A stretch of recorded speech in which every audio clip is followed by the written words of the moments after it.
Piensa en las alianzas internacionales como, no sé, como en un gran edificio. Con sus pilares, sus cimientos. Exacto. Hay pilares, vigas maestras, estructuras que lo sostienen todo. Pero, ¿qué ocurre cuando uno de esos pilares principales, uno que parecía inamovible, empieza a mostrar grietas? Grietas muy profundas, además. Por el peso que soporta en otro lado, claro. Hoy nos vamos a meter de lleno en eso. Tenemos un análisis detallado sobre cómo el larguísimo y, desgastante conflicto en Ucrania está secando los recursos de Rusia. Y como consecuencia, está agrietando la confianza de sus aliados más importantes. Pues esa es la misión de hoy. Vamos a desgranar cómo esa tensión se manifiesta en el mundo real. No hablamos de diplomacia abstracta, sino de hechos concretos. En Oriente Medio, en América Latina, veremos cómo los socios de Moscú están empezando a dudar si ese pilar aguantará su peso cuando las cosas se pongan feas de verdad. Bueno, vamos a desgranar esto. Y es que el concepto clave aquí, yo creo, es ancho de banda.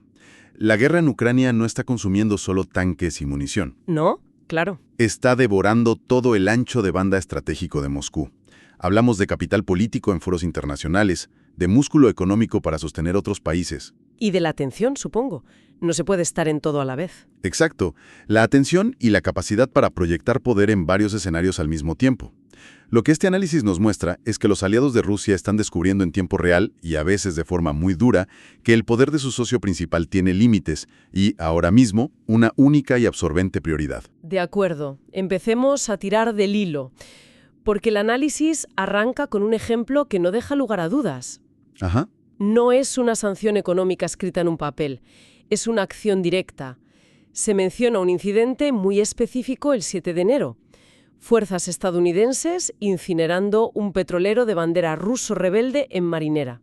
Y el Comando Europeo de EU lo confirmó, sin tapujos, como parte de su estrategia de aplicación de sanciones. Es que eso es un paso más allá.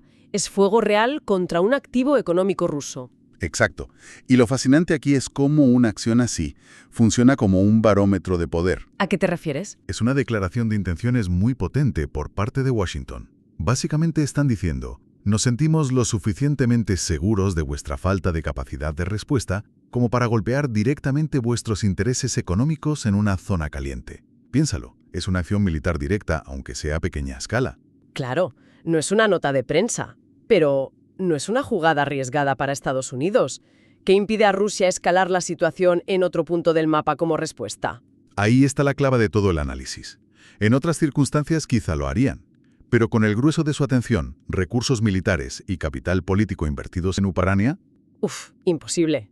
su capacidad para abrir un nuevo frente o responder de forma simétrica es extremadamente limitada.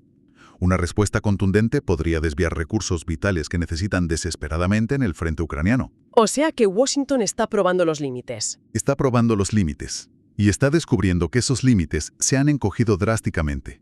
Y esa señal no es solo para el Kremlin, es un mensaje a voces para cualquiera que dependa del paraguas de seguridad ruso. Un mensaje que dice: Les dice, mirad, vuestro protector tiene las manos atadas muy lejos de aquí.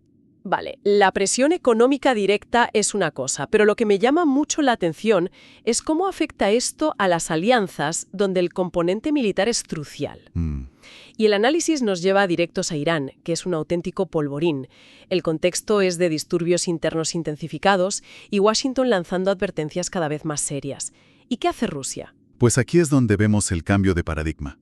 La respuesta de Rusia es un escudo, pero un escudo puramente diplomático. Solo palabras. El análisis cita al Ministerio de Exteriores ruso, a través de la agencia Interfax, calificando las amenazas de EU de categóricamente inaceptables. Usan un lenguaje muy duro, sí. Advierten contra el uso de disturbios inspirados externamente, mencionando los de junio de 2025, como pretexto para un ataque. Pero se queda ahí. Se queda ahí, en la palabra. No hay movimiento de tropas, no hay envío de material sensible, no hay una línea roja creíble respaldada por músculo militar. Entiendo el foco prioritario en Ucrania. Es lógico. Pero, ¿no es una jugada muy arriesgada a largo plazo? Si te ganas una reputación de ser un socio que habla mucho, pero que a la hora de la verdad no puede actuar, ¿Pierdes credibilidad? claro, ¿quién va a querer firmar una alianza contigo en el futuro? Estás sacrificando tu credibilidad global. Es una excelente pregunta y nos mete de lleno en el dilema del Kremlin. Lo que estamos viendo es una especie de triaje estratégico. Triaje, como en un hospital de campaña. Tal cual. Están en una situación en la que tienen que decidir qué pacientes salvan. Y han decidido que la supervivencia de su operación en Ucrania es la máxima prioridad, incluso si eso significa dejar que otros pacientes, como Irán, se arriesguen a sufrir daños graves.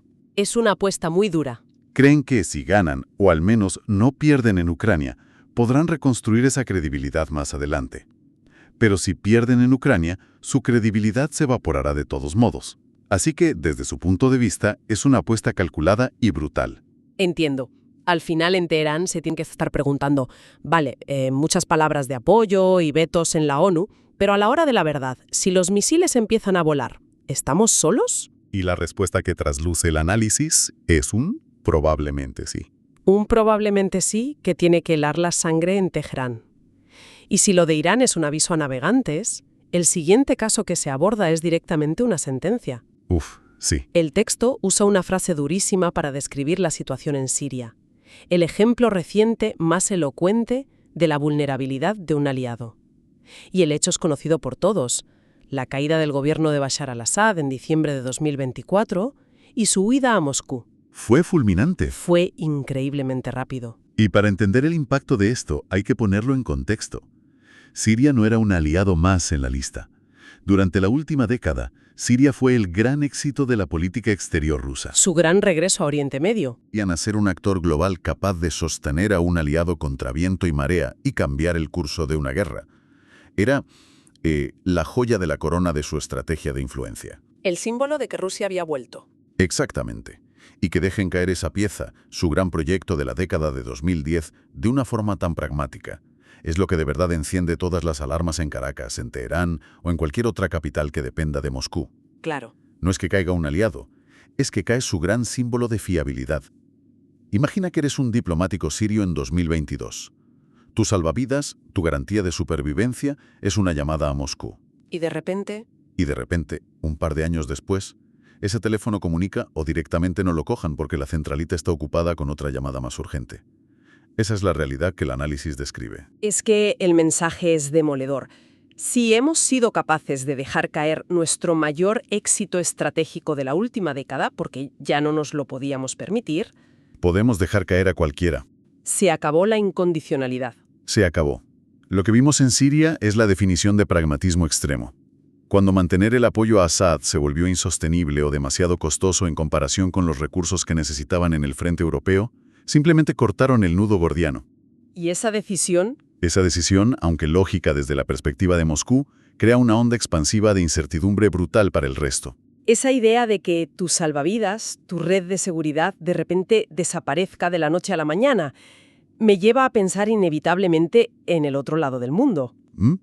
En un lugar cuya propia existencia durante 60 años ha dependido de tener un socio fuerte al otro lado del océano. Me refiero, claro, a Cuba. Es la transición natural porque el caso de Cuba es casi un laboratorio de esta dependencia. El análisis apunta a cómo el expresidente Trump usó la crisis de Venezuela. Que ya era un golpe durísimo para Cuba. Exacto. La usó como una palanca de presión directa sobre La Habana. La advertencia fue explícita.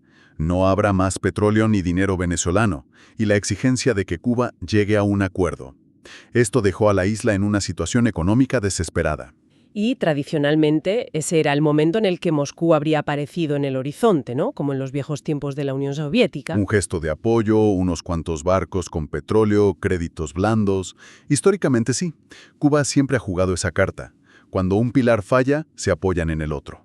Pero aquí es donde la situación actual cambia por completo las reglas del juego. Totalmente. La crisis cubana es un pozo sin fondo.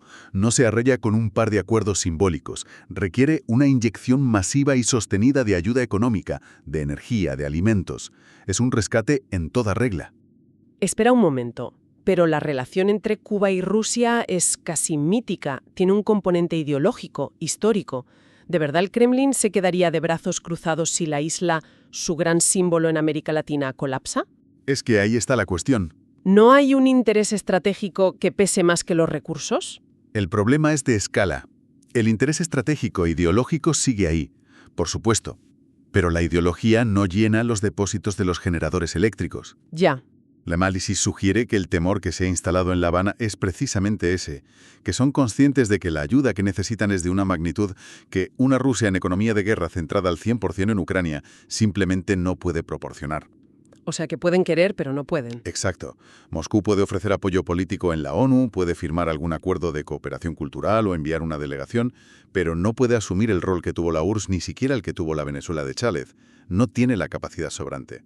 El vacío es demasiado grande. El vacío que deja Venezuela es demasiado grande, y Rusia ya no tiene con qué llenarlo. Vale, entonces si juntamos todas las piezas del puzzle que nos ofrece este análisis, el cuadro es bastante desolador para los socios de Moscú. Sí, bastante. Tienes a Irán protegido por un paraguas diplomático que parece hecho de papel. Tienes a Siria, que funciona como el fantasma de las navidades pasadas, un recordatorio de que hasta el apoyo más sólido tiene fecha de caducidad. Y tienes a Cuba, asomada a un abismo económico y energético que su socio histórico ya no puede ayudarle a cruzar. El patrón parece meridianamente claro. El patrón es el de una reevaluación forzosa y, en muchos casos, dolorosa. El conflicto en Ucrania está obligando a todos estos países a hacer un cálculo que nunca quisieron hacer. ¿Cuánto vale realmente mi alianza con Rusia? Claro. Lo que antes se percibía en muchas de estas capitales como una garantía casi incondicional de apoyo, ahora se revela como lo que siempre fue, pero no querían ver. Algo condicional, limitado por la capacidad real de Moscú. Y supeditado a sus propios intereses. Sobre todo, supeditado a los intereses primordiales del Kremlin en Europa del Este. La guerra está funcionando como un acelerador de la historia, redibujando el mapa de influencias y lealtades en tiempo real, y no solo en el campo de batalla ucraniano. En resumen, nos quedamos con la imagen de un poder global que se ha visto forzado a reducir sus prioridades estratégicas a un único punto en el mapa. Eso es. Y esa concentración de foco está obligando a sus socios históricos a cuestionar los cimientos mismos de sus alianzas y a mirar a su alrededor con una sensación de vulnerabilidad que no sentían desde hacía mucho tiempo. Exacto. Y las fuentes se centran lógicamente en ese miedo, en esa vulnerabilidad que esta nueva realidad está generando. Pero esto nos obliga a darle una vuelta y pensar en el siguiente paso, ¿no? En la consecuencia no escrita. La consecuencia no escrita de todo esto. Si el respaldo de Moscú ya no es una certeza, si ese gran pilar del edificio muestra unas grietas tan evidentes, ¿podría este momento de debilidad rusa empujar a estos países, no necesariamente hacia el colapso, sino hacia una inesperada y forzosa autonomía? Ah, es un giro interesante. La gran ironía podría ser que, en su intento por reafirmar su esfera de influencia en Ucrania, Moscú acabe provocando sin querer la emancipación del resto de sus aliados, obligándolos a buscar nuevas alianzas, a diversificar sus apoyos o, quién sabe, a fortalecerse internamente de formas que antes, bajo la comodidad del paraguas ruso, ni siquiera se habían planteado.